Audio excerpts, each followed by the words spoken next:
brain fog and autoimmunity and things like that. So let's jump in, and there I am back now. Now you can see it. Is that there for you, kid? Yeah, you are good. You got it pulled back up. Okay, and all right, but it's not. Let me go to home. Get this out of the way. All right. We experienced a few little technical difficulties this morning. Always makes it fun. Yeah. All right. So there we go. Okay. Now I can play from the start. Perfect. All right, guys. So a lot of different things. Hopefully you guys are on our Go Wellness Radio. We've got a new show that should be released in just a couple of days where I interviewed Elliot Spencer from Utah Cord Bank. So we have this health crisis in America, and I think you guys have seen it. And this health crisis is rampant. I was just reading last night about the Sackler family. I don't know if you guys know who the Sacklers are. Probably not.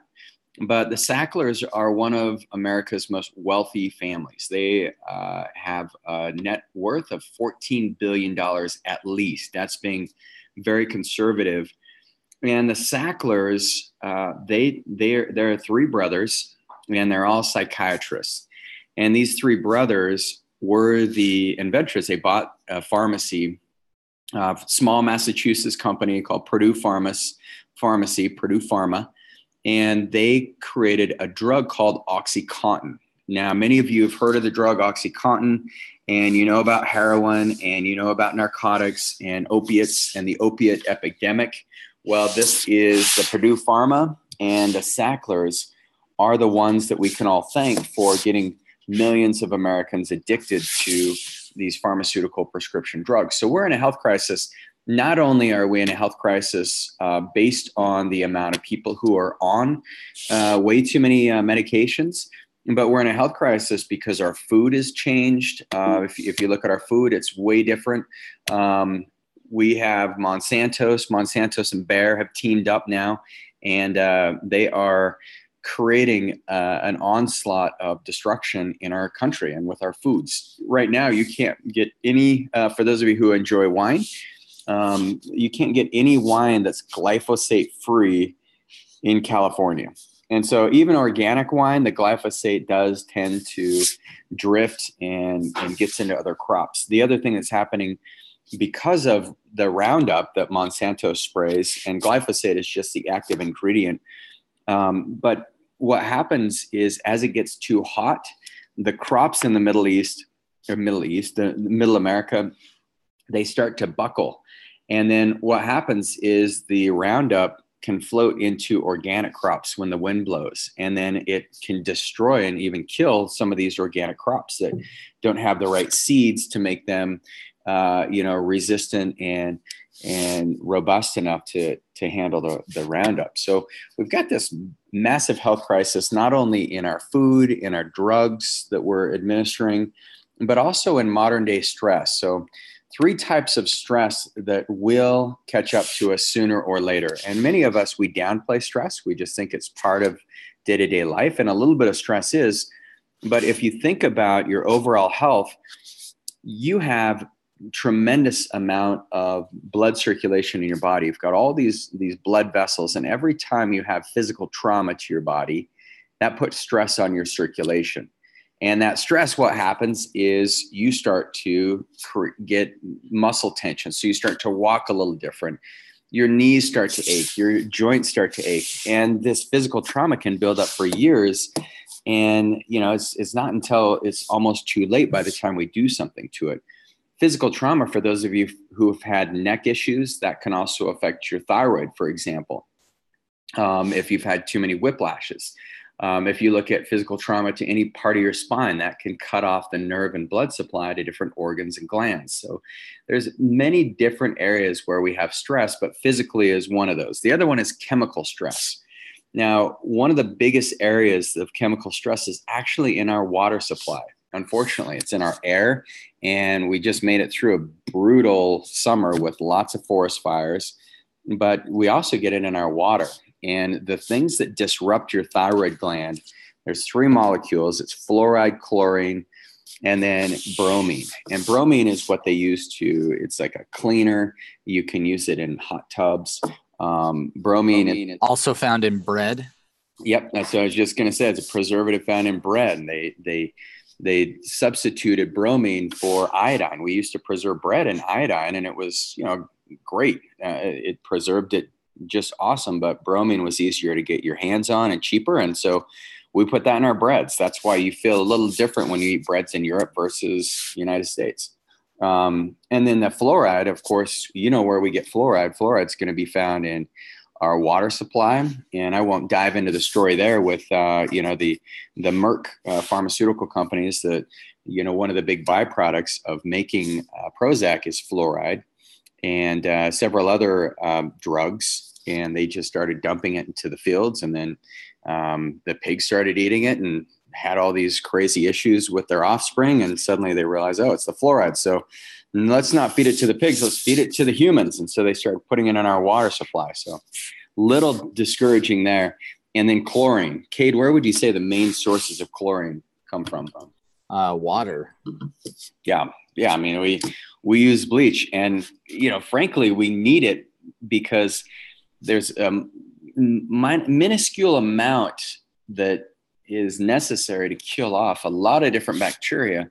But man, if you look at Amsterdam, the way they built up their aqueducts, I mean, they've got these salt aqueducts underneath the canals, that, for those of you who've been to Amsterdam, and they have some of the world's cleanest drinking water that's chemical free. And so I think if we could all model kind of our cities after Amsterdam, that would be amazing. Cade, you got to go to Amsterdam. It's got to be one of the healthiest cities in the world, but they do party hard as well. So watch yourself. Yeah, I'll definitely have to watch myself there. Yeah, it was fun taking Dad there. He partied hard. Really hard. Yeah. He threw down. And then the final stress is emotional stress. And so emotional stress can come in all forms. We had a ton of company. I'm a little bit introverted at heart, and so I need a little downtime to recover. But I had nonstop company for the last 2 weeks. And so I noticed by Monday, I was a little aggro, a little agitated. And, my parents were staying with us, and they're phenomenal. They're so cool. But I just needed a little downtime. So for those of you who you can experience emotional stress, you got to know your limitations and find those. But these stresses, they put issues on our body. We've had surgeries, and they build up. And so one of the things we're looking at today, and I won't share this story of Jana with you guys, but one of the things that I look at all the time is I say, how can we improve our overall health? And one of the ways is, sorry about that. I'll try and fix my sound a little bit. Cade, just let me know if that improved it at all. Is it still? It's just every once in a while there'll be something rubs over the microphone. It's like a swisher sound, like you're moving papers or something. Okay, sorry about that. But this is Jana, one of our patients who was scheduled to get her thyroid removed.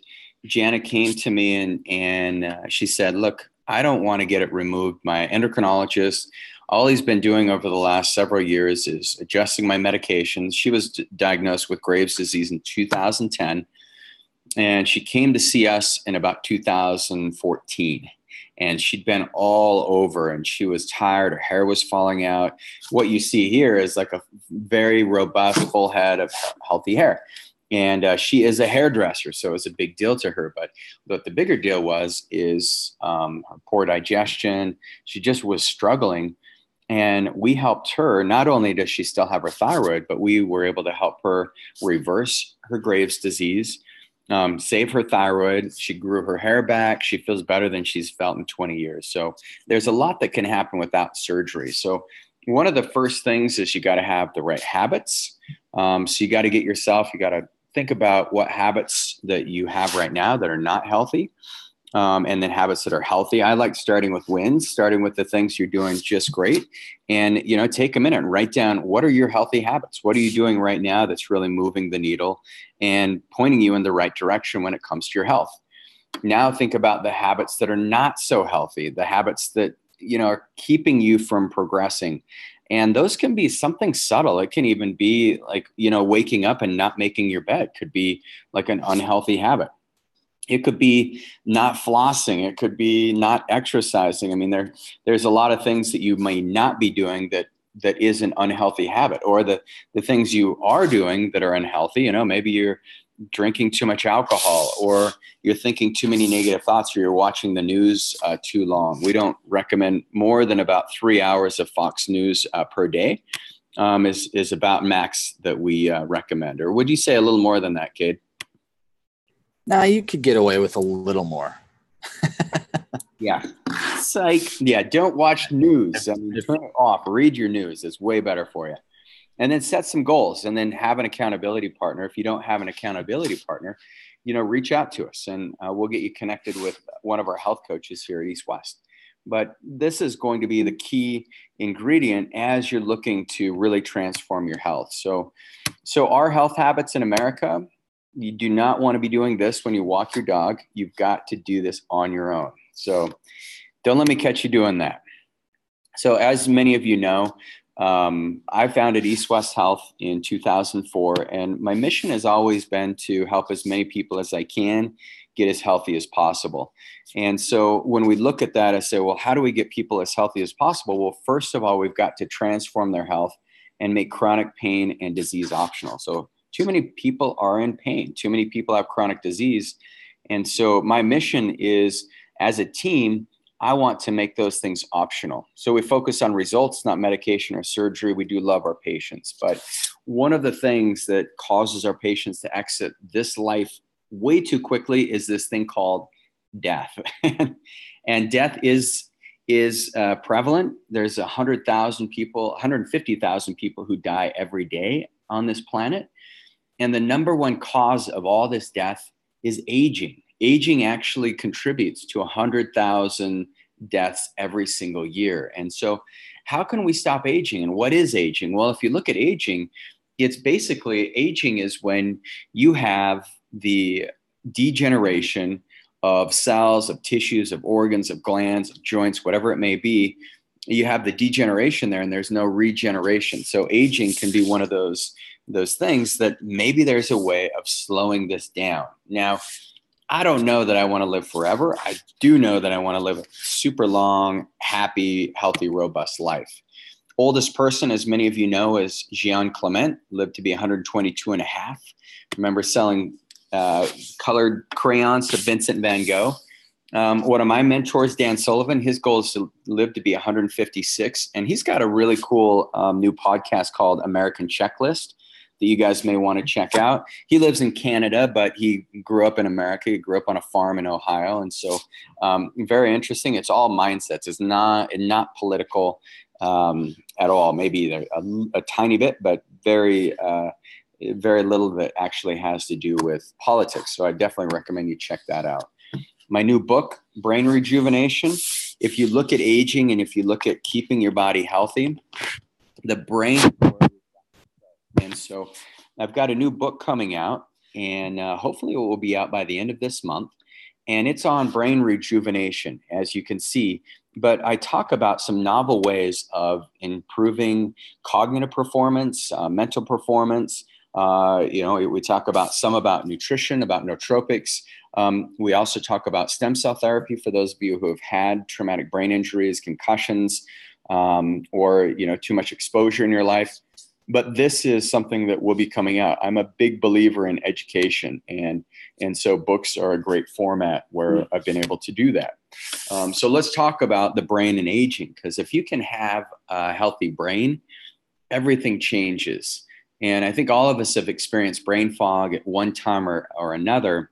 But one of the biggest things that we've found is that if you have enough stem cells, these hypothalamic neural stem cells, what you're going to find is that your brain will actually perform better. And so what researchers did, these life extension researchers, is they found a virus that they could put into the brains of these mice that would attack the hypothalamic stem cells. And so these young mice who had this virus inserted into their brains, this virus destroyed their stem cells, and they took on the signs of old aging mice. And then what the researchers did is they reversed it. And what they found is that these mice that took on these characteristics of old mice suddenly became young mice again and could run around. And it was almost as if the aging process was reversed. So very interesting when you're looking at the brain. You guys have been on our other webinars where we've talked about chronic back pain. Any chronic pain in your body causes your brain to age. And chronic back pain atrophy is equivalent to 10 to 20 years of aging. So if you want an old brain, just stay in pain.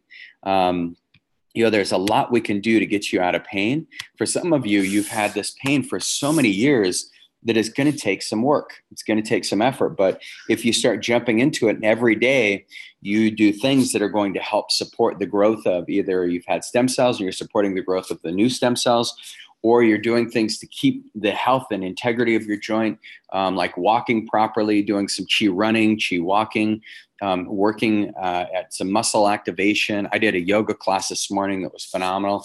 So there's so many different things you can do to help keep your brain super healthy and keep your body out of pain. So, all right, I'm going to move through and we're going to talk a little bit more about autoimmunity, because your brain, everything starts in the brain. And with autoimmunity, it's one of the most prevalent things that we're finding in our society right now. In the industrialized, there's about 17 major industrialized countries in the world. And the diseases, the infectious diseases, those are pretty much taken care of. But the diseases that keep coming up over and over again are the autoimmune diseases. And so, Cade, what would you say in your clinic down in St. George? What do you see as the most prevalent types of autoimmune diseases that you guys have? I would say thyroid is one of the biggest ones we see. Yep. Okay. More Hashimoto's, more Graves. Yeah. Hashimoto. Sorry. Yeah. No, and I see that in our medical meeting.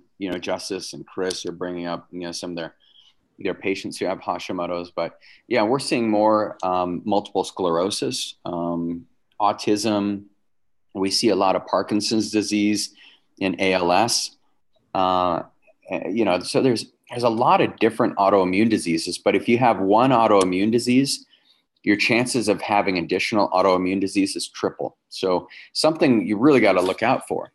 Your digestive system is where it all starts. A lot of us, we don't really understand all the mechanisms behind our digestive system. But what I found is there's been massive breakthroughs in understanding the gut biome in the last 3 to 4 years, like phenomenal amounts of research. Because if you just think about the simple process of digestion, you got to chew your food and then you swallow your food. Once you swallow your food, your stomach's got pepsin in it and lipase and different enzymes to break down the food. So it's like the oven. It's got hydrochloric acid. So it's a way of breaking apart the proteins. The amylase, as you chew, starts breaking down some of the simple sugars. And then once you swallow, the small intestine starts extracting all of the nutrients from the food. And then by the time that food hits your large intestine, and the small intestine is also where the bile gets secreted for fat digestion. But by the time the food hits the large intestine, that's when the food ferments. And that's where you actually can get even more nutrients from your food. A lot of people don't realize that. And so that's why, Cade, you could eat one meal and you could extract 400 calories from that meal. I eat that meal and I could extract 600 calories from it just based on the way that our microbiota is and based on the health of our microbiota and how quickly we utilize those calories. So, and then some of those bacteria in your gut are going to be there to store the fat and store the energy. The other species are going to be there to get rid of it. So, very interesting process there when it comes to digestion. But if you're not digesting your food properly, what happens is you end up with leaky gut. And Kay, do you mind, maybe we could have everyone get tested for leaky gut today? Yeah. So let's just test everyone real quick here. You know what? Let's Reagan, share your video, and I'll actually talk him through the demonstration if you got a chance, or maybe I'll share mine. Share yours. There you are. Okay, good. Okay. So here's how it goes. Everybody, you're going to take a drink of your water. Okay. So, all right. Now watch my gut. See my shirt's starting to puddle up. Nope. No puddles. Good. I don't have leaky gut. I made it. I'm sorry. Oh man, that wasn't even funny. Well, that was great. Thanks, Kate. Oh boy. And whoops, lost it again. My PowerPoint just died on us, but yes, leaky gut. And I apologize. I don't know why my PowerPoint keeps dying. It's on a different computer today, and I don't think it likes PowerPoint. But anyway, so if you look at leaky, it just doesn't like you, maybe. It just doesn't like me. So if you look at leaky gut, it's one of those areas that we find the easiest way to test for it is with a test called Viome. And Viome will actually show you the amount of human RNA that exists in your stool. So if you've not tested your gut, if you want to know, do I have leaky gut? Do I not? Then what I would recommend is get Viome. Get a Viome test. You can get it on their website. You can use what's the code where they can get bumped up in the testing process, so they don't have to wait too long. Is it Go Wellness or East West? It's Go Wellness. Okay, cool. Yeah, so leaky gut is one of those things that can trigger autoimmunity. And when you look at, there's plenty of tests that we can run. We can look at zonulin. We can look at lipopolysaccharides. Those are a couple other markers for leaky gut as far as testing goes. But really, the RNA is one of the most important things, because that shows the amount of these epithelial cells that are being digested or being excreted off at too high of a rate because of the inflammation. So leaky gut can be caused by stress. It can be caused by toxins in the environment. We talked about some of those that destroy your thyroid. Certain foods like your gluten, your soy, your corn, even dairy, like the casein in dairy, can be very toxic. Unfortunately, peanut butter is one of the foods that causes GI inflammation. My family sneaks in jars of peanut butter because I'm always like, there's healthier sources. Try cashew butter. And they're like, no, it just doesn't taste the same. And I get it. I like peanut butter the best. I mean, but it's not easy on your gut. And then drugs. Now, what I think peanut butter always gives me brain fog. I don't know what it is. I just don't feel good on peanut butter. It tastes great. I just don't feel good on it. Yeah, one of my football coaches in Nevada, my senior year, I was getting all bulked up. I weighed about 180 pounds. Yeah, that's when I could just swole. I was swolled up. I can bench 300, and I was just mean. But every night he's like, look, I want you to eat 2 peanut butter and jam sandwiches and a big glass of milk. That was the diet that my football coach gave me. And I remember right when football was over, I lost 15 pounds because I could finally quit eating that horrible diet. But yeah. I was heavy. Man, it was the question, how much of that weight was just pure inflammation? Exactly. That's no kidding. Because actually I could bench 300 after I got off that crappy diet, and I weighed 15 pounds less. So yeah. Anyway, interesting. So don't eat peanut butter and jelly sandwiches and a big glass of milk. It's like the worst thing you can do to anybody, because, I had gluten, I had sugar on the jam, I had the aflatoxin in the peanuts, and then I had nothing but brain fog and grumpiness beyond that. So, all right, guys. But hopefully this has been interesting today. I think we are at the very end. So thanks for being on. Sorry about the technical difficulties today. Next week, we'll make it all better. So love you guys. And please reach out if you have any questions. Awesome. Thanks for joining us today, and we will see you next week. Bye-bye.